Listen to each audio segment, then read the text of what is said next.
souhaiterais maintenant accueillir François Monboisse, président de la FEVAD, Fédération du e-commerce et de la vente à distance, afin de partager avec lui des perspectives qui sont peut-être un peu moins bloquées que les perspectives de la culture, même si on sent qu'il y a une volonté politique, du moins dans notre pays. En l'occurrence, le e-commerce est aujourd'hui un secteur qu'on peut qualifier de florissant.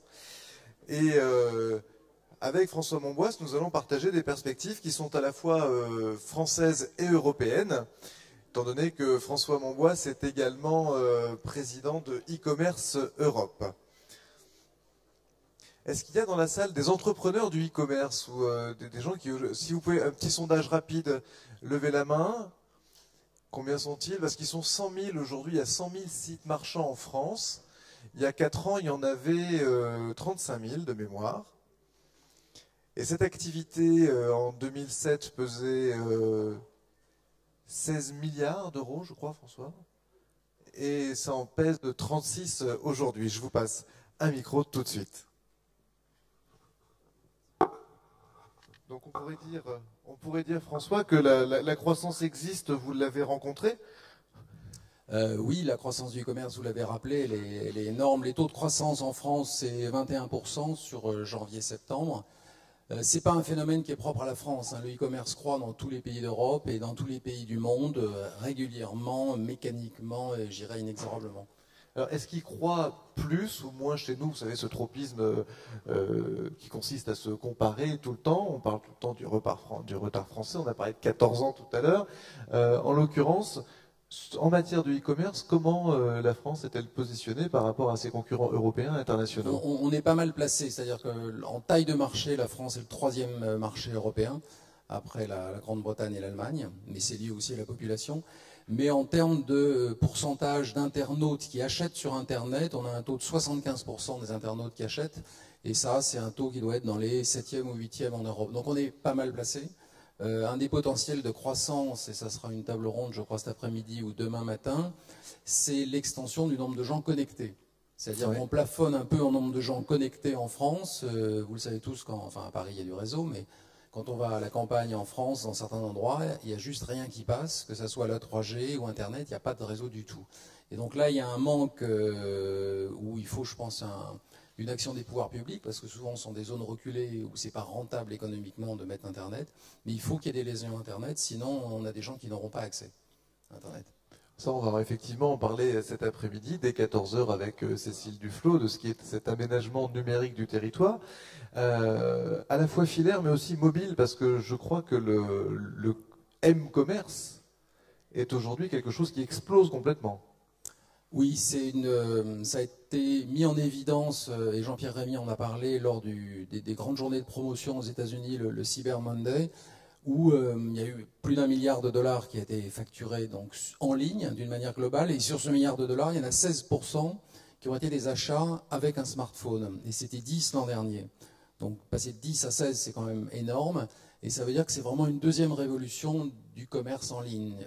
Je vous renvoie à un article de Wired d'hier soir qui est exactement sur ce sujet dont vous me parlez. Il y a eu une première révolution du commerce en ligne qui était qu'on pouvait de chez soi commander sur Internet et se faire livrer ses produits. Je dirais que maintenant on arrive à la fin de cette révolution, non pas que ce soit la fin, mais il y a une deuxième étape qui arrive, c'est grâce au smartphone, vous pouvez à tout instant, où que vous soyez, commander et acheter un produit. Et ça c'est évidemment un bouleversement total dans le commerce.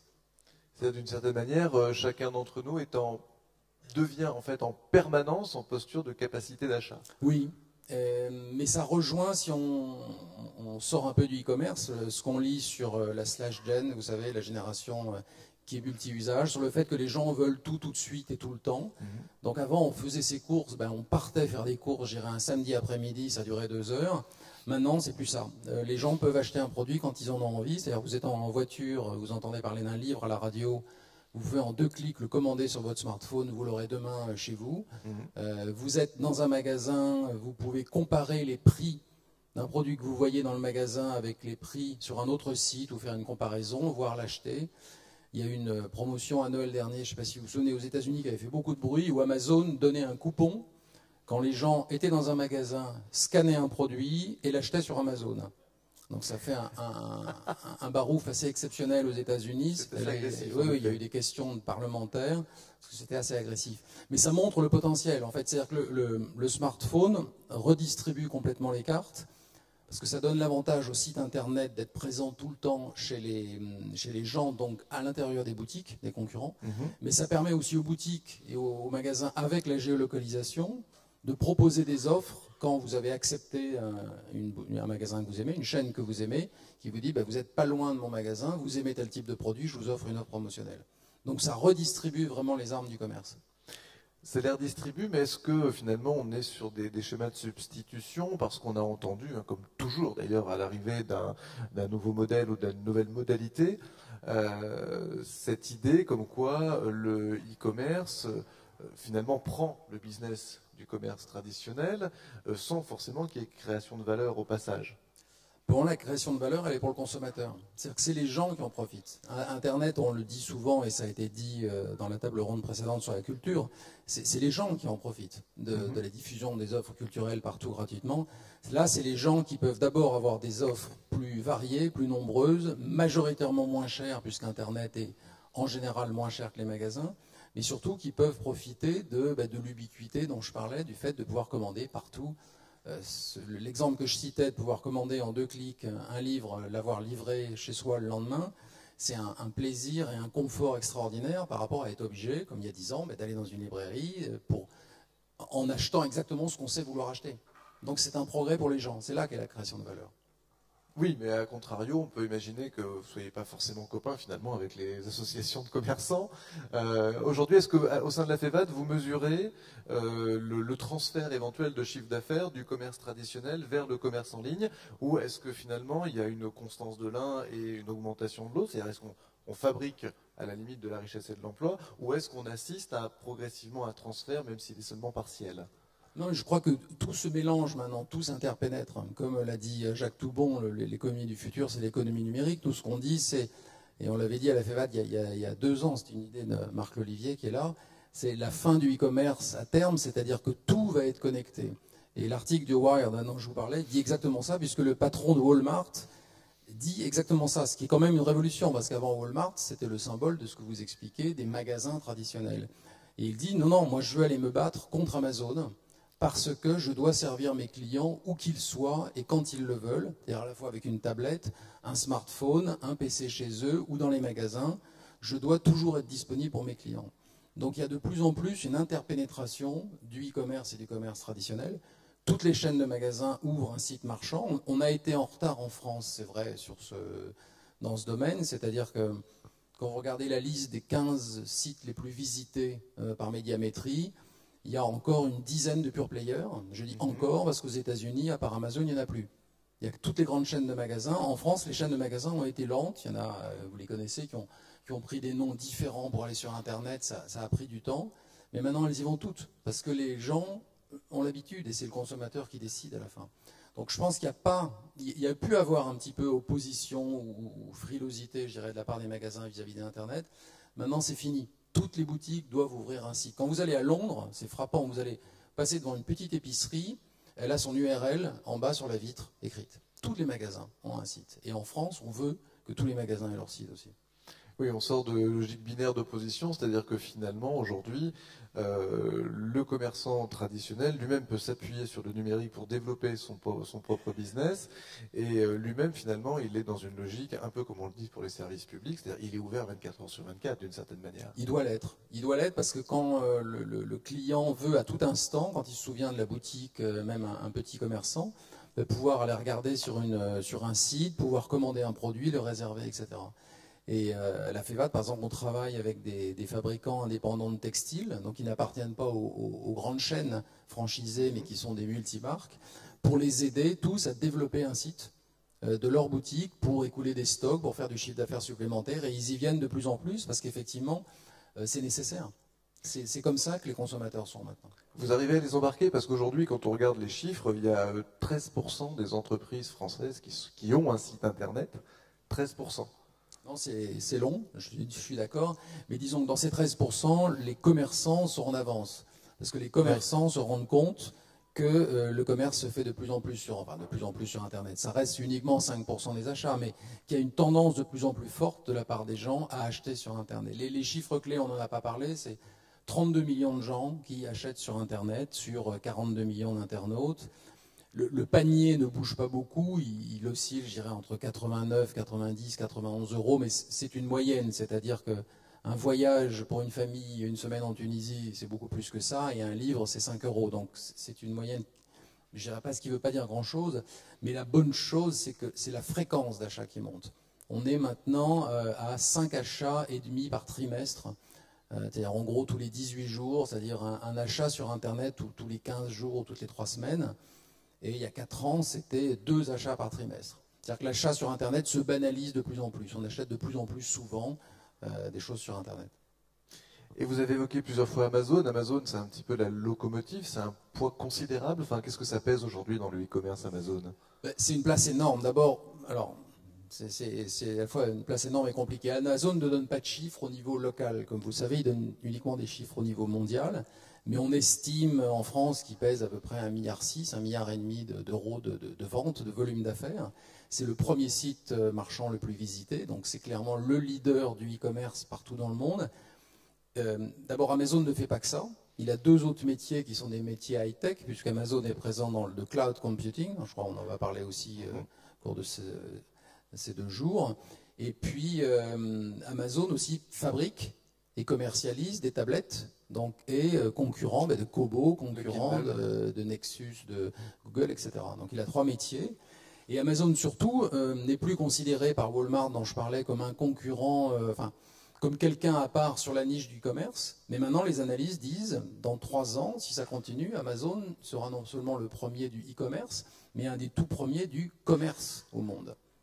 C'est-à-dire que le pari de Bezos, et là, et chapeau quand même, Jeff Bezos depuis 1995 a cette vision de vendre de tout sur Internet et grâce à ça de vendre de tout court, mais en train de gagner son pari. Et aussi c'est le seul qui, pour l'instant n'y déroge pas, moi je parie qu'il ne va pas changer, n'ouvre absolument jamais de magasin. C'est le seul pur player qui dit non, moi je n'ai pas besoin de magasin, je vends tout sur Internet.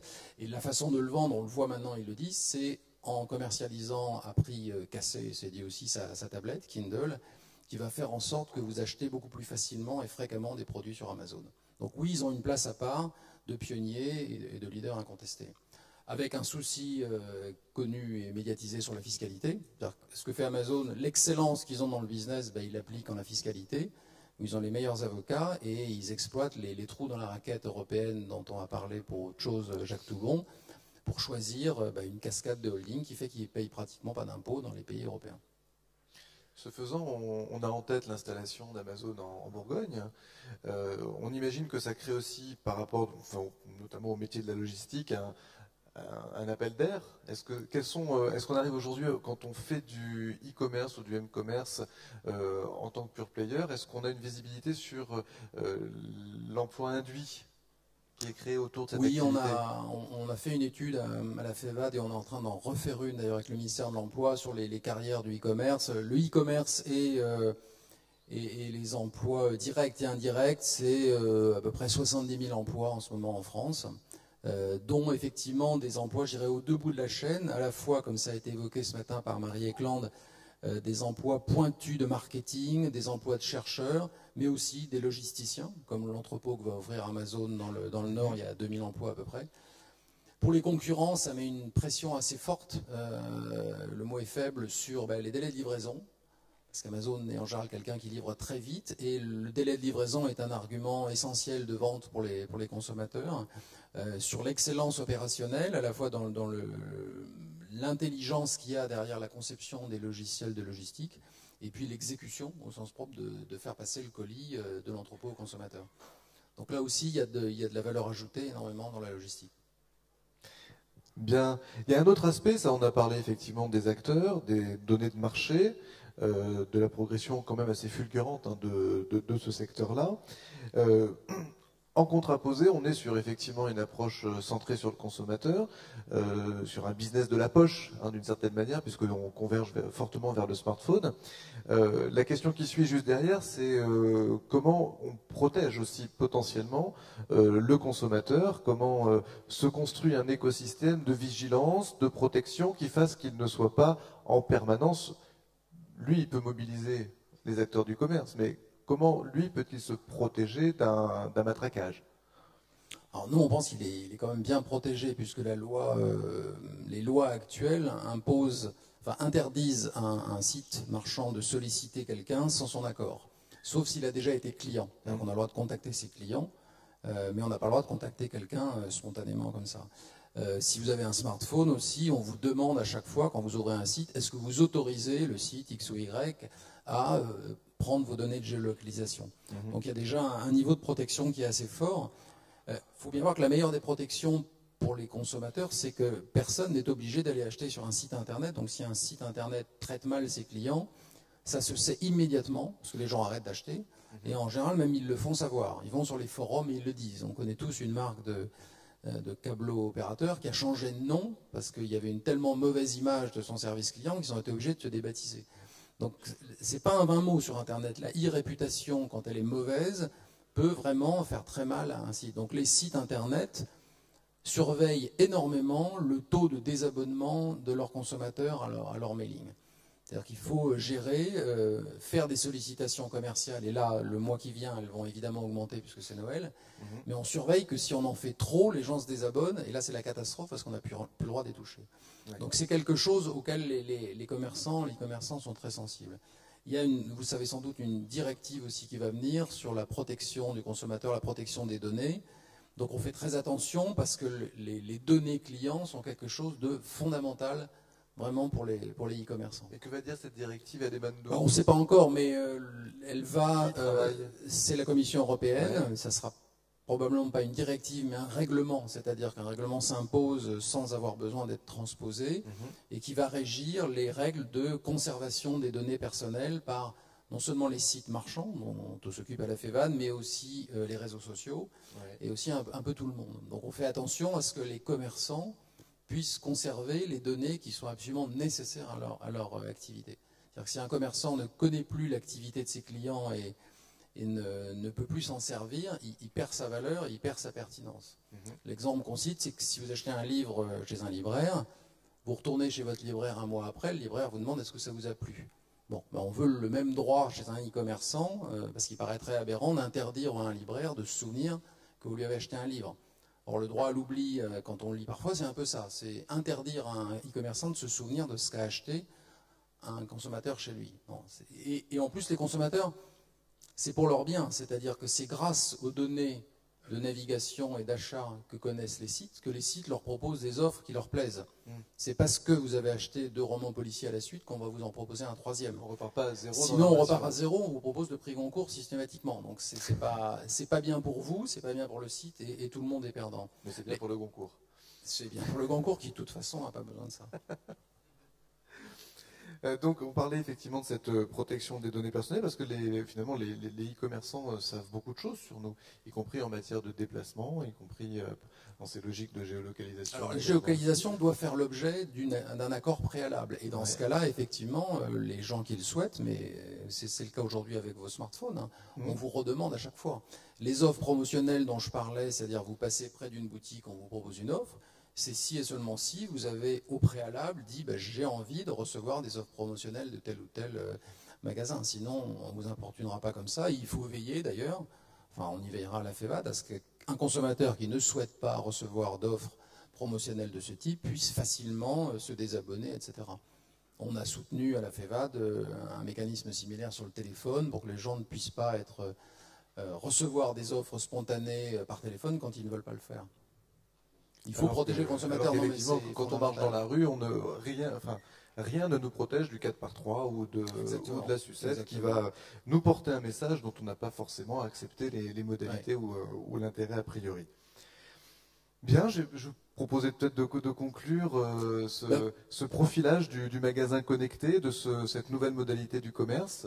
C'est un peu, en reprenant en conclusion ce qu'on a dit un peu au début, c'est-à-dire qu'il y a vraiment eu deux étapes. Il y a la première étape du commerce, je dirais, sur Internet de manière simple, où tous les gens commandaient de chez eux, se faisaient livrer chez eux. Et maintenant, de plus en plus, et on l'a vu aux États-Unis avec le Cyber Monday, les gens ont le smartphone en permanence. Ça, c'est une véritable révolution qui est allumée partout, tout le temps, et où ils peuvent non seulement regarder des offres, ce qui est déjà une révolution, mais aussi commander depuis le magasin ou à côté du magasin. Et ça, c'est une vraie révolution, mais qui est complètement en ligne avec l'ère du temps, du fait que les gens sont multitâches. Ils veulent tout faire tout le temps. Merci beaucoup François Monbois. On peut vous applaudir.